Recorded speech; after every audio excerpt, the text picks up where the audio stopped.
Right. Ma'am, I know na of course you were there at the hearing, of course nandun din yung kaliban, si former Senator Trillanes. Well, of course, hindi ko siya karibal. Saan ko siya karibal?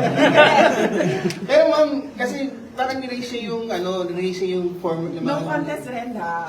nirehash niya na mga yung mga bank accounts po ni former President Duterte, ni Ma'am Adilet, saka yung sa inyo daw na joint account daw. And sabi po ni PRRD na he's willing to quote him, magbigti daw po in public, and he will also push you and your brothers, Kong Kulong and Mayor Baste, to resign daw pag totoo daw po yung bank accounts. Your reaction po, ma'am? Kamusta po yung 89th founding anniversary natin? Paano po natin celebrate at gagawin ba natin simple o maganda? Simple lang yung celebration natin for the 89th founding anniversary ng Office of the Vice President ngayong taon. Dahil nahatik kasi yung attention ng opisina dahil sa apat na bagyo na dadaan dito sa ating bansa. So, kanina nakita natin na yun yung simple program namin dito sa opisina. Yung guests namin ay yun lang dalawa pong mga awardees na gawad makabansa ng tanggapan ng Pangalawang Pangulo. Gusto namin i-highlight yung mga kwento nila ng patriotism at pagmamahal sa kapwa. Si Jundel Estorel and si Christopher De Luna. Sila yung mga special guests namin sa anniversary program. Yung mga satellite offices namin, meron silang mga hinanda na mga activity projects sa areas ng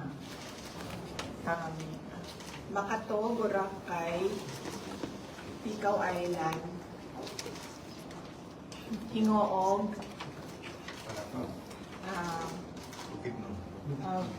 Talakag, Bukidnon, Lingayen, ulit. Okay. Sa Butig, sa San Fernando, sa Batuan, sa Mayoayo, sa Hingoog, sa Dulag, sa Makato, sa Malay, sa Lingayen, Talakad, Isabela City, at sa National Capital Region, kasama na ang Ifugao.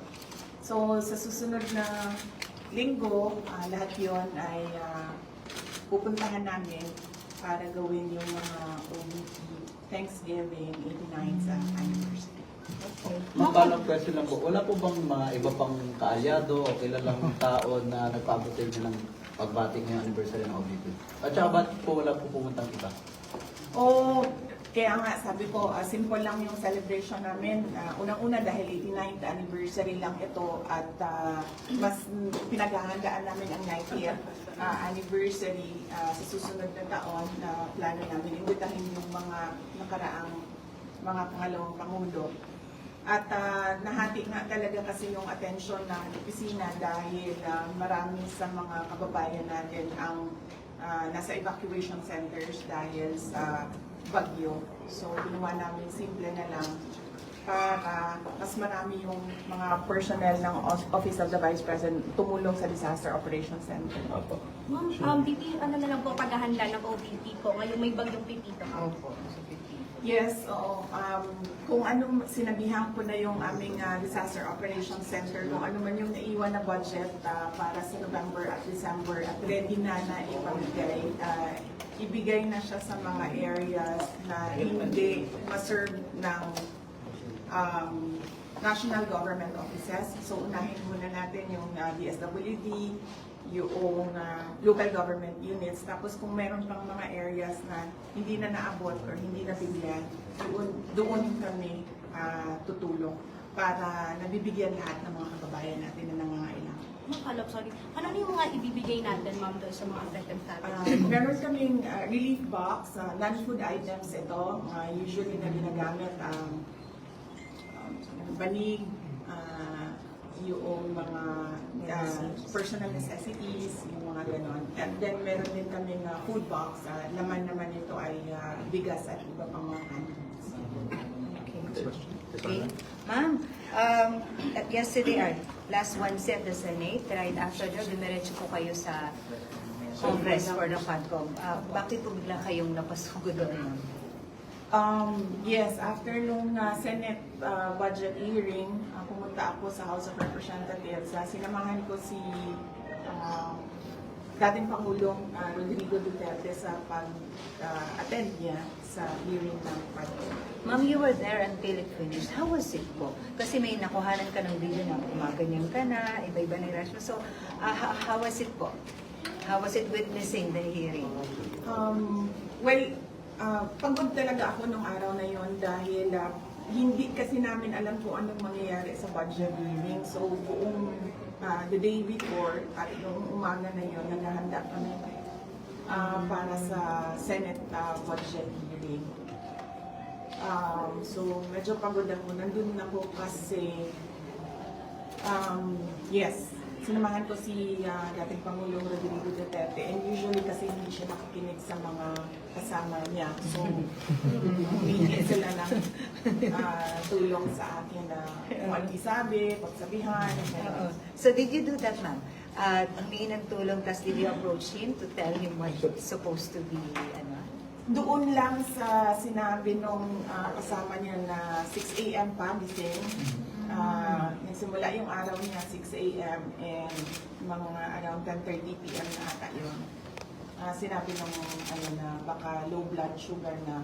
So, ay hindi ko makain. So, nagpaalam ako na excuse na lang siya, but ayaw niya. Pero, naniwala naman siya nung sinabihan namin siya na kumain na muna siya. Pero ma'am, how was it po? Kasi earlier the Senate you said you don't expect a fair trial for fair hearing po for the President. Kayo, you were there mismo. So how was it po? Well, as a lawyer, hindi mo na talaga maintindihan kung ano ang rules na ginagamit sa mga hearings, no? And they use inquiry and investigation interchangeably. So hindi mo alam if it's an inquiry, you're a research person, if it's an investigation, you're a witness or an accused. So, saksak sinagol na kung sa Bisaya ang nagapanghitabo. Okay. Ma'am? Ma'am, sorry, last na po. Sige pa. Ma'am, may mga kumalat na video. The President asked you, I think when you were about to leave na po that time, na how was his performance from 1 to 10? What was your answer to him, maybe? Sabi niya, kumusta yung performance ko? And I said, the best dramatic actor. Sabi niya, after rating from 1 to 10, sabi ko, you're a 12. But you mean it. He was really at 12 now. Oh, yes. Ma'am, bakit best dramatic actor? Kayo na lang yung umintin naman sa ginagawa niya eh. Right? Ma'am, Okay, thanks, ma'am. Right. Ma'am, I know na, of course, you were there at the hearing. Of course, nandun din si yung kaliban, si former Senator Trillanes. Well, of course, hindi ko siya karibal. Saan ko siya karibal? Pero ma'am, kasi parang niraise siya yung former na No contest rin ha. niraise niya na mga, yung mga bank accounts po ni former President Duterte, ni Mang Adilet, saka yung sa inyo doon, na joint account daw. And sabi po ni PRRD na he's willing to quote him, mag-big deal daw po in public, and he will also push you and your brothers, Kong Kulong and Mayor Baste, to resign daw, pag totoo daw po yung bank accounts. Your reaction po, ma'am? Oo. Actually, yung listahan ng bank accounts, madami yan, di ba? Noong, was it 2016 na Yes, nilabas? ma'am. Oo. Hanggang ngayon, may file ako niyan. Kasi nung lumabas yan, isa-isa ko pinuntahan lahat ng bangko.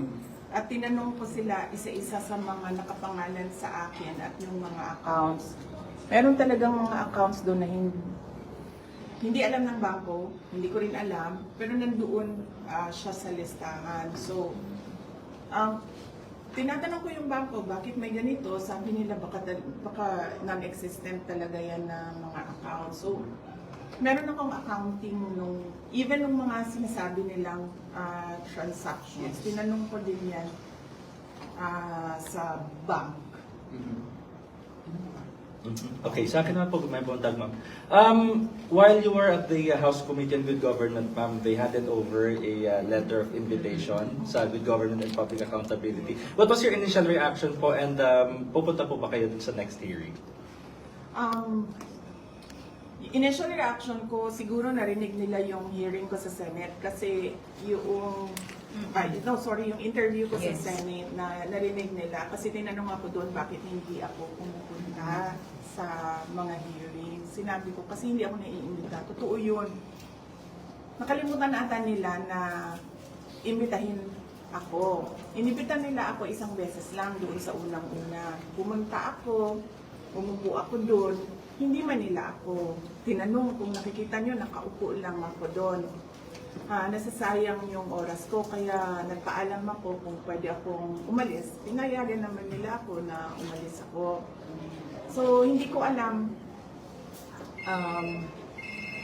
kung bakit. Inimbitan nila ako, hindi man nila ako binigyan ng mga tanong. Pero, hindi ako attend na sa hearings na susunod. Kasi nandun na ako pumunta na ako, tapos wala man silang ginawa sa akin, pinaupo lang nila ako doon. Pero we plan to send a letter, we plan to say why, and then I plan as well to submit an affidavit about the confidential funds. Under oath din naman yung affidavit na yan. And for all the others, we plan to tell them kung ano yung pwede nilang gawin sa akin. Opo. Ma'am, additional sa binanggit ni Reb, though this is not new anymore, binanggit ulit ni Trillanes yung sinasabing yung kapatid niyo daw po is the drug smuggler, even implicated your husband po na si Attorney Masrato. What's your take on this po? Siguro mas maayo kung sila na lang ang ato ang patubagon ni Ana. No? Sila na lang ang pasagutin natin, si Congressman Pulong Duterte and si Attorney Manasseh Escardo. I'm sorry, I have to ask this. Sinabi ni Presidente sa hearing na, sige, bukas na mag-imbestiga ng ICC. Are you worried about this thing? Nagpalabas na rin ang Malacanang saying na if the President will surrender himself, parang wala na rin silang magagawa. It's best to be answered by the lawyers. Meron din akong lawyer sa ICC, but wala.